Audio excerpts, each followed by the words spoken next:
സാംസ്കാരികം online channel ഏർപ്പെടുത്തിയ പ്രഥമ സാംസ്കാരികം പുരസ്കാര സമർപ്പണവും ഡോക്ടർ അജയപുരം ജ്യോതിഷ് കുമാറിനുള്ള യാത്രയയപ്പ് സമ്മേളനവും രാജകുമാരി സർവീസ് സഹകരണ ബാങ്ക് ഓഡിറ്റോറിയത്തിൽ നടന്നു. പ്രശസ്ത സിനിമാ ഗാനരചയിതാവ് റോയ് പുറമടം, സാംസ്കാരിക പ്രവർത്തകനും ഗ്രന്ഥകർത്താവുമായിട്ടുള്ള ഇ.ജെ. ജോസഫ്, പ്രഭാഷകനും അധ്യാപകനും ഗ്രന്ഥകർത്താവുമായിട്ടുള്ള ഡോക്ടർ അജയപുരം ജ്യോതിഷ് കുമാർ എന്നിവർക്കാണ് ഇത്തവണത്തെ പുരസ്കാരങ്ങൾ നൽകിയിട്ടുള്ളത്. മറ്റുള്ളവരെ നന്ദിക്കുമ്പോൾ, അവരെ ബഹുമാനിക്കുമ്പോൾ, അവരെ കൈ പിടിച്ചുയർത്തുമ്പോൾ യഥാർത്ഥത്തില് നമ്മുടെ മാനസിക അവസ്ഥകളൊക്കെ വലിയ മാറ്റം വരികയാണ്. കാരണം എപ്പോഴും നമ്മൾ അവരുടെ മുകളിൽ നിന്നാൽ മാത്രമേ അവരെ കൈ പിടിച്ചുയർത്താൻ കഴിയൂ എന്നുള്ളതാണ് എന്റെ ഒരു ചിന്ത. അവരെ വലിച്ചു താഴെ നമ്മളിടുന്ന ഒരു ചിന്തയാണ് നമുക്കുള്ളതെങ്കിൽ നമ്മൾ എപ്പോഴും അവരിൽ നിന്ന് താഴെ നിൽക്കണം. എനിക്ക് കഴിഞ്ഞ പ്രാവശ്യം എന്റെ പുസ്തക പ്രകാശത്തിന്റെ ഇടയില് ഞാനും പ്രിയപ്പെട്ട സത്യങ്ങളായിട്ട് ഞങ്ങൾ അച്ചായനും കൂടി ആലോചിച്ചു, ഈ ആന്റണി സാറിനെ ആവശ്യക്കാം.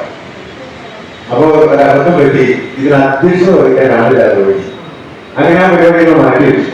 തീർച്ചയായിട്ടും ഈ സാംസ്കാരിക പരിപാടി ഈ ഇരിക്കുന്നതിന് 90% ആളുകൾ വന്നിട്ടുണ്ടെന്നാണ് എന്റെ വിശ്വാസം. നമ്മുടെ വീടുകളിലൂടെ ഓടി വന്ന നമ്മളെ കുറിച്ച് പൊതുജനങ്ങളെ അറിയിക്കണം. അദ്ദേഹത്തിന് മാത്രം ഇങ്ങനെയുള്ള അവാർഡ് കൊടുക്കാനായിട്ട് തയ്യാറാവുന്നില്ല. എനിക്ക് വല്ലാത്ത സന്തോഷമാണ് ഒരു സാറിനെ കാണുക എന്ന് പറഞ്ഞത്.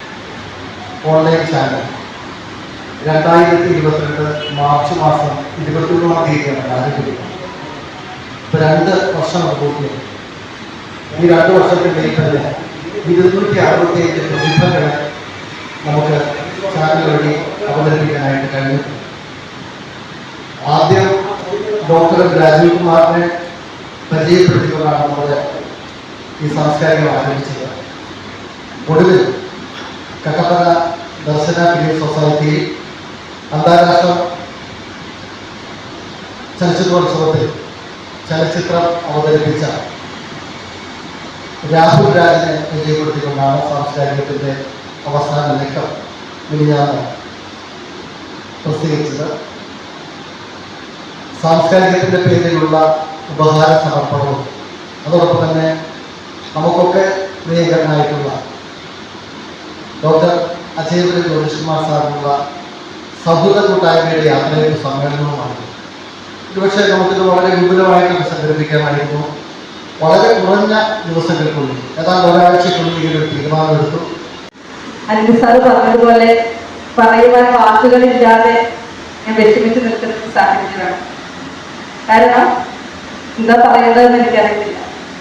വളരെ ലളിതമായ എന്നാൽ ഗംഭീരമായ ചടങ്ങ്. ആ ചടങ്ങിൽ ഒരു പങ്ക് പറ്റാൻ കഴിഞ്ഞതിൽ എനിക്ക് വളരെയേറെ സന്തോഷമുണ്ട്, വളരെയേറെ അഭിമാനമുണ്ട്.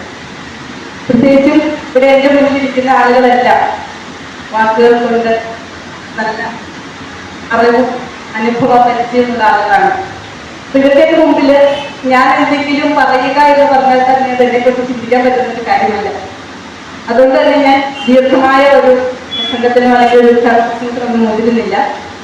എന്താണേലും നമുക്കറിയാം, സാംസ്കാരികം എന്ന് പറയുമ്പോൾ തന്നെ ഒന്നുമല്ലാതിരിക്കുന്ന സമൂഹത്തിലെ അല്ലെങ്കിൽ മറ്റുള്ളവരെ തിരിച്ചറിയാൻ കഴിയാതിരിക്കുന്ന ഒട്ടേറെ ആളുകളെ പൊതുരംഗത്തേക്ക് കൊണ്ടുവരുന്ന കാര്യത്തിൽ പ്രിയപ്പെട്ട ആന്റണി സാറ്, ആന്റണി ചുറ്റുപാടുമുള്ള സുഹൃത്ത് വലയങ്ങൾ വഹിക്കുന്ന പങ്ക് വളരെ വലുതാണ്.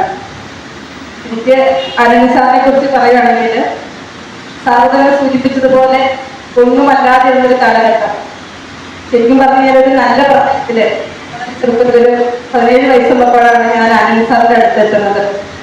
എല്ലാവരും മുമ്പോട്ട് പോകുമ്പോൾ പുറകോട്ട് വന്ന് പഠിക്കാൻ ഭാഗ്യമുണ്ടായ ഒരാളാണ്. കാരണം എൻ്റെ വീട് ഇരുമലക്കപ്പൽ പറഞ്ഞ സ്ഥലത്താണ്. അപ്പൊ ആ ഭാഗത്തുള്ള ആളുകൾ കൂടുതലും പാറത്തോട് അല്ലെങ്കിൽ അടിമാലിയിലൊക്കെയാണ് കോളേജ് വിദ്യാഭ്യാസം നടത്തുന്നത്. പക്ഷെ ദീർഘദൂര യാത്ര ചെയ്ത് അടിമാലിക്ക് കോളേജിൽ പോയി പഠിക്കാനുള്ളൊരു സാഹചര്യമൊന്നും എനിക്കന്നും ഉണ്ടായിരുന്നില്ല, എൻ്റെ വീട്ടിലുണ്ടായിരുന്നില്ല.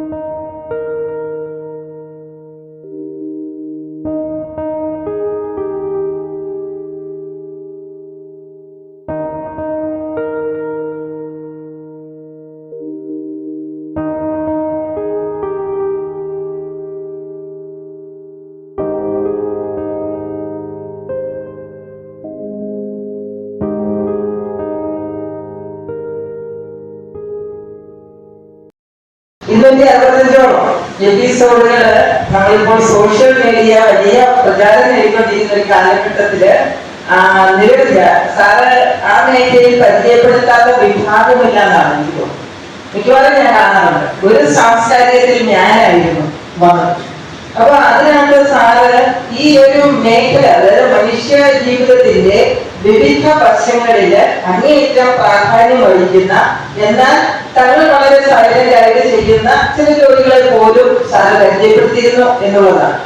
അപ്പൊ അതൊരു വലിയ കൂട്ടായ്മയായിട്ട് ഈ സാംസ്കാരികത്തെ കൊണ്ടുപോകാനും സാർ ഉൾപ്പെടെയുള്ള കലാകാരന്മാരുടെ ഒരു കൂട്ടായ്മയെ നമ്മുടെ സമൂഹത്തിലേക്ക് കൊണ്ടുചെന്ന് സമൂഹത്തിന്റെ കാര്യങ്ങളെ ഒപ്പിയെടുക്കുക. അത് ചിലപ്പോൾ സന്തോഷത്തിൻ്റെതാകാം, ചിലപ്പോൾ സങ്കടത്തിൻ്റെതാകാം, മറ്റു ചില ആകുലതകളുടേതാകാം, ചില തീരുമാനങ്ങളാകാത്തതിന്റെ ആകാം. ഇതെല്ലാം ഒപ്പി ഓരോ പ്രാവശ്യവും സാറ് കൊണ്ടുവരുന്നുണ്ടായിരുന്നു.